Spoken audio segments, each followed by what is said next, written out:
Here at Polymath Think, it's just going to be a pretty casual environment. That's what we do most of the time. And we talk about different topics that can be interesting to some people. One thing that I want to talk about today is the idea of models. A model in this instance is a paradigm. For instance, mathematics is a model. It's a way of measurement and understanding the universe, specifically with a base 10 system. Another model is religion, and that could be Buddhism. If you count that as a religion, technically it's more of an ideology. Depends, right, on who you are in that group. But then you have Catholicism or other sects of Christianity, the Muslim sects, etc. But I want to get it to the basic structure of modeling. There is a gentleman by the name of Yuval Harari. He wrote the book Sapiens, A Brief History of Humankind. I highly recommend it. And in that book, he provides different tools that we can use to help us improve our intellectual capability. And one of them is breaking down the world in terms of models. Let me give you an example. We have to understand that everything that goes on around us is what can be referred to as an intersubjective reality. An intersubjective reality is a shared construct of beliefs or ideas that are only true within the context of those that believe them. For instance, my friend and I have a friendship, and we both know about Google.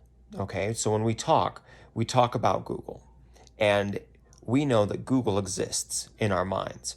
But the reality of the matter is, if you killed off every human being, Google would cease to exist, because Google is this reified idea that exists in the aether, or technically in the minds of people, and it is shared through this intersubjective reality that we all have.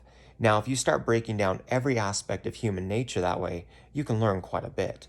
You look at governments, you look at belief systems, theories, ideologies, and on the list goes. And this is really valuable when you're thinking about problem solving. When you want to better understand a way to solve something, you have to be above it, to quote Einstein. And just so you know, he's one of the most misquoted scientists of all time.